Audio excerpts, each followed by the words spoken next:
Welcome to RPG Elite, where we put the RP, role-playing, know what I'm saying, into RPG, giving you tools and tips. I'm sorry, I'm just being silly. Giving you tools and tips on how to make your RPG experience more immersive and enjoyable. If this is your first time coming to the channel, there is nothing wrong with me. No, I take that back. Yes, there is something wrong with me. It's a good thing though. It's not contagious. You might want some of this though. You just never know. Oh my goodness, what's going on today? Oh gosh, for all of you guys who are returning, who are subscribers or just returning to the channel, I want to welcome you guys. Thank you so much for supporting the channel.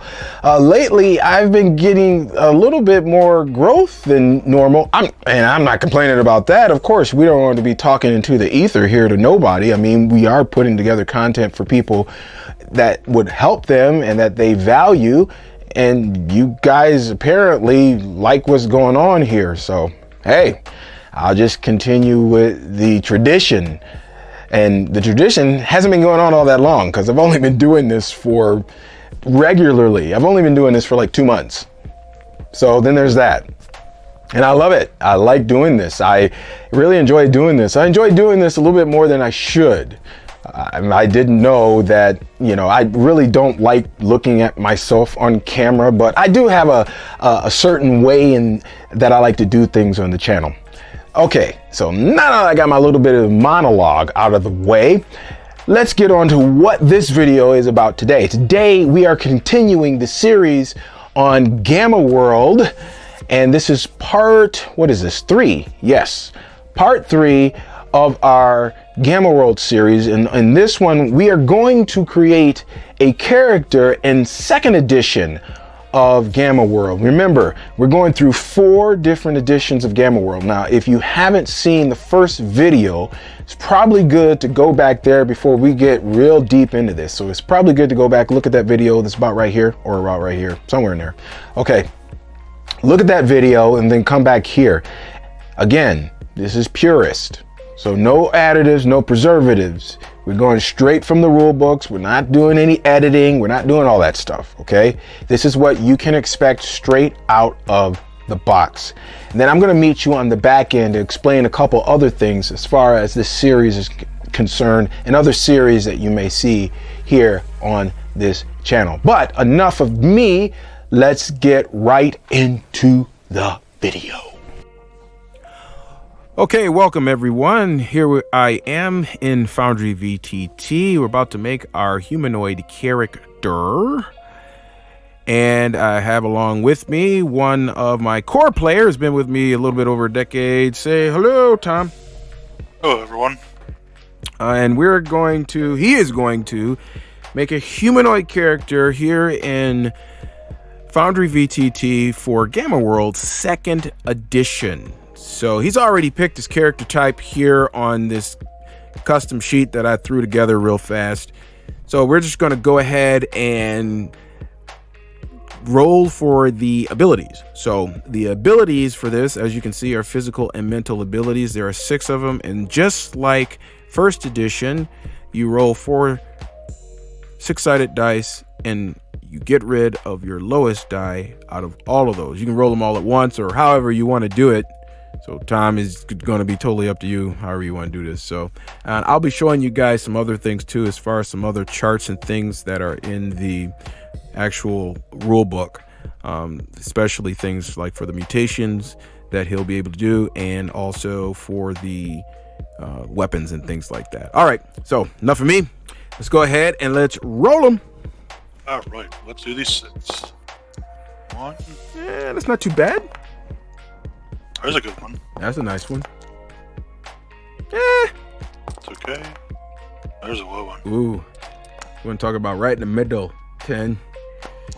And we got an ooh. That's even lower. Okay.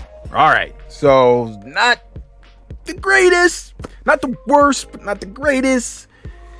So now what you would do then is the same thing as I did in the previous video, is you just start putting them wherever you want to put them. I'm thinking this guy isn't terribly charismatic or intelligent or charismatic or mentally strong. He has decent intelligence. Not terribly dexterous. Alright, that should be good. All right, you put a 16 instead of a 15 though on that. Oh, whoops.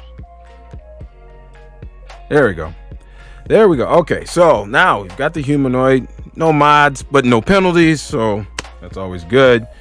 So it's kind of middle of the road, maybe slightly over if we were to do kind of like a actual average. So we're going to go ahead now and do the ones that count for like humanoids and mutated animals, which would be the mutations. So let me go ahead and I'm going to show you guys this chart that you have over here. I'm just going to put this on the screen real quick so you guys could see it. And as you can see here, this here is the mutation table. Now, again, you cannot be a plant, so that's only for NPCs in first and second edition. Now, the mutation table here has two different columns. One is for the humanoids, the other one is for the animals. And as you can see here, depending on what you roll, when you are rolling for your mutations, if you're rolling for a physical mutation, then you have to add your constitution to the roll. If you roll for your mental mutation, you have to add your intelligence. So why are you doing that? Because the lower numbers on the table are actually defects. So you probably don't want those. So you want to add your constitution for physical and add your intelligence for mental. So we're going to go with our physical first, and you roll 1d4 to see how many you get for each physical and mental. So first we're going to roll, see how many physical he gets. Roll them. Oh, 4. Okay. So that nice. That kind of will make up for, any kind of low scores that you may have possibly. And we roll for the mental now. 2. All right. Not bad. So he's got 6 total mutations. Not bad. So what we're going to do is you roll percentile dice for that table that I just showed you guys, but we're just going to keep it here on Foundry so you guys can actually see live action dice in Foundry, and we'll see what Tom rolls for his physical mutations. Now I'm going to be switching back and forth between here and in the chat because I'll be taking those mutations, and these are just kind of placeholders just so you guys can see how the whole process goes. But I'll be clicking and dragging them over and all the rest of that stuff. But you guys will see the finished product afterwards. So first we're going to go through the physical mutations. We got 4 of those, so he's going to be heavy on those. So let's go ahead and do it. Roll for the first percentile. And just to make mention, he did mention about how you add your con. So I'm going to go ahead and add that in. So if you do see a number over 100, you just cut it at 100. Exactly. So that's a 47 on the physical. That, folks, would be Heightened Sense. One of the Heightened Senses. That's pretty good. So what I will do, I'm going to switch over here and I'm going to use this one and I'm going to put that in there. And this is a placeholder, by the way, because the way it'll look later will not look like this. But these used to be something else. I'm just going to put it in here for right now, but these are going to look different once we get this sheet looking sweet. All right, let's go to the second mutation. 35. 35. Poor respiration. Interesting. All right. For 35, and I think 35 is actually the cutoff for defects. So I don't know if that's a defect. I'm going to assume that it is. But poor respiration, 35. Yep. Yep, it's for both. So respiration. Oh, actually, I do need to roll for Heightened Senses before we get too far off topic. Okay, well, let's do this first. Let's roll for those, and then we'll come back to Heightened Sense, and we'll roll for the actual sense itself. Yeah, that's fair. And let me do poor respiration, poor perspiration. Okay. Poor perspiration. All right, let's go ahead and he doesn't cool himself off fast enough. Okay, let's go ahead and roll for your third physical. 46. That puts us into another heightened sense. Oh, okay. Let's go back. So he's the guy that's going to always be on the lookout. That's what we're looking at here. So another heightened. Oops, I spelled that right. Oh yeah, I spelled it right. Sense. And I don't know which one's which. Is that the right one? Yes, it is. Okay, and we've got a last one here for the last of the physical. 79, which is I'm going. Radiation eyes. That's kind of cool. Oops, picked the wrong thing. So let's get this physical. Radiation eyes. All right, and we're gonna put this over here. Okay, so now he has 2 heightened senses, so he's gonna roll twice for on the heightened sense. Now, do you have the description open up for that, for what you got to roll? I do. Just a moment. Heightened senses. Here it is. All right, so this will be a 1d6 roll, and on a 1, heightened hearing. 2, it's heightened smell, heightened taste, and heightened touch, and obviously, last but not least, you have heightened vision. And then GM is choice of any 2. All right. Well, let's roll for is 1d6 on that? Yep. All right. We'll do 1d6, and then we'll have to do it again. Alrighty, roll them. The 3, so heightened sense of taste. Taste, okay. I can just put like this is for the additional limbs that we did the other day, but I'll just put taste right there. And that'll be that one. Okay, and the next one would be a 6. That's my 2 of them are choice. 2 of my choice? Yes. Okay, so let's give him heightened vision and hearing. Heightened vision and hearing. So vision and hearing. Now this is going to look very different once we get this all together, but you will see. Okay, so we've got those. We've got radiation eye and all the rest of that. So we're going to move on here to the mental mutations. And we've got 2 to roll on that one. He's automatically going to put his mental mutation modifier in there already. So we're going to see what he rolls for his 2 mental mutations. Let's roll them. Ooh, 35. That's on the low end, and I think that might be mass mind. I don't know what that is, but mass mind I actually read the other day. That allows him to touch multiple subjects and have them all share abilities, if I remember correctly. Oh wow, that would be nice. That's kind of sweet. Okay, so let me go ahead and close that out. Put some mass mind over here. There we go.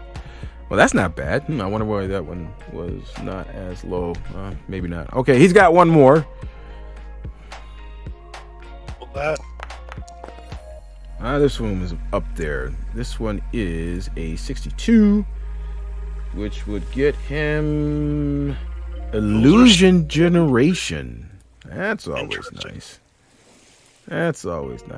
See, once you can get your, because like again, physical abilities, mental abilities, yeah, they might be low or not, no penalties, no modified, no bonuses. But the mutations normally make up for that if you have a character that can have mutations.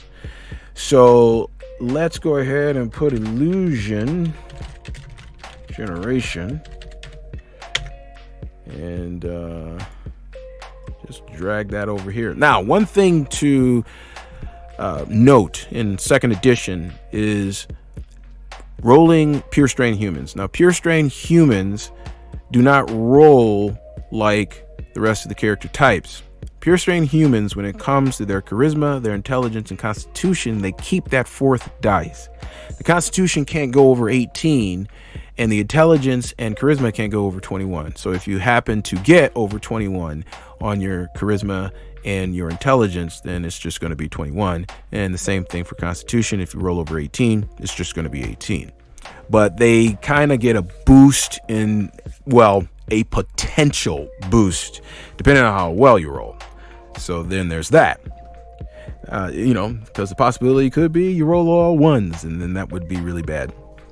Okay, so the other thing that we're going to do is we're going to roll for the money. Show me the money. Now, in order to do that, we got a macro already made. You roll four four-sided die, and you multiply that times 10, and that is what you will get. Now, let me go ahead and let me show you the chart for like weapons and gear and things like that. I'm gonna go and grab this for you guys and drag it over for you right there. So this is a weapons table here, and let me kind of show you how this is the type of weapon over here. And then over here you got your damage, you got your range. The cost is in a really weird place because it probably should go before kilo here, but anyway, the cost is right here. So this is what it's going to cost in gold, and this is what you're rolling for. You're rolling for gold in second edition. So this is the amount of gold that you will get to spend.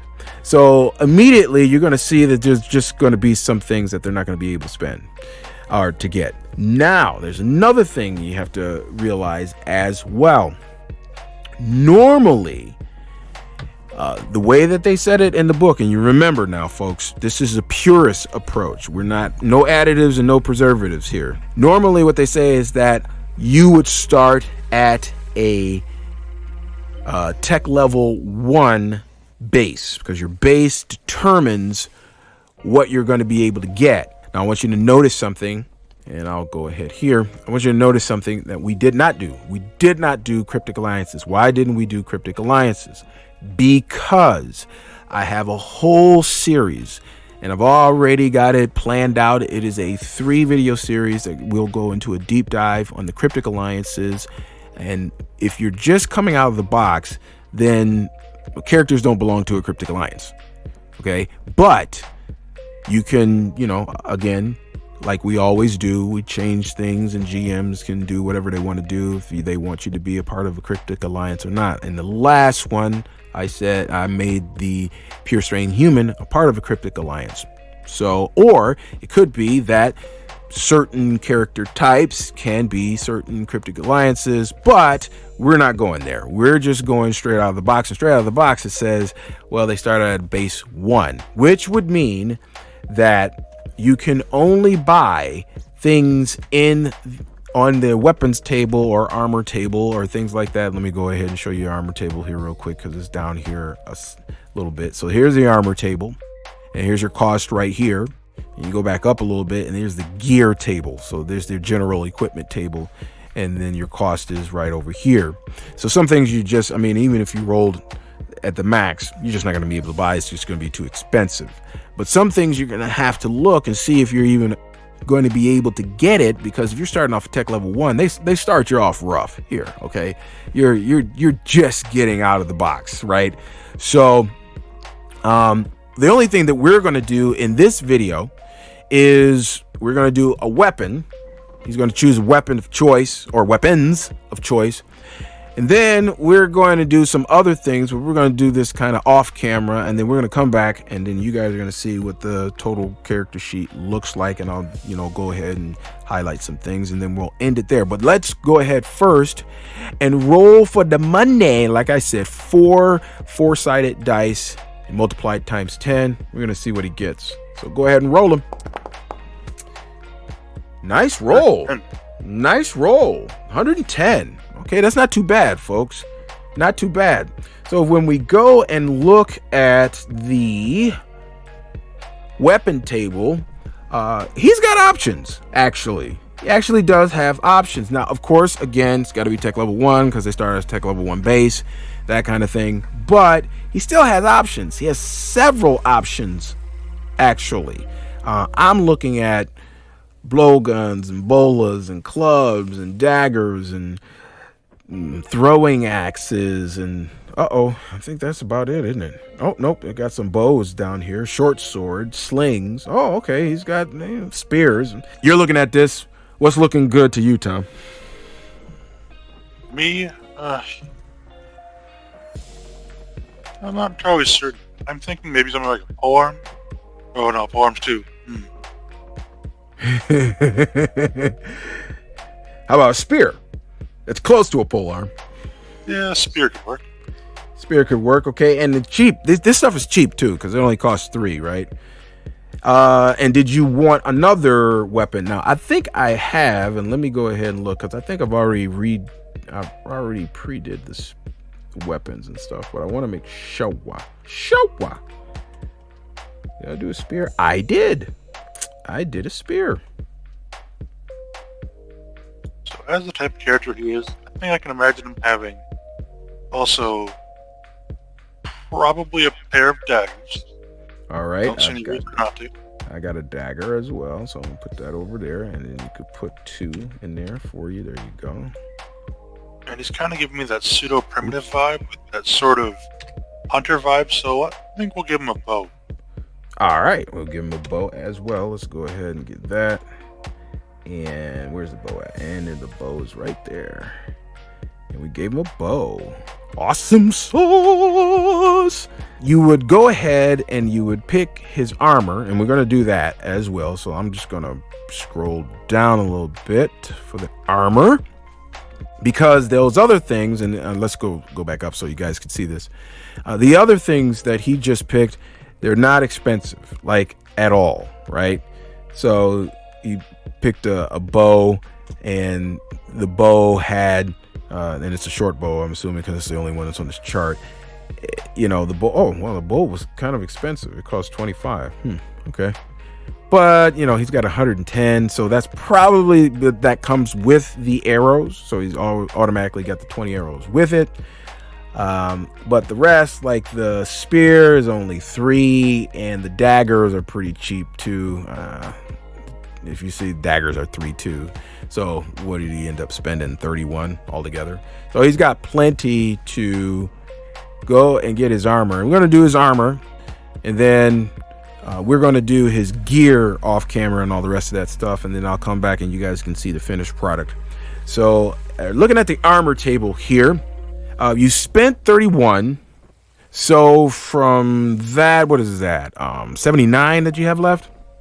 Yeah, something is like that right? All right. So, 79. So you've got 79 left for armor.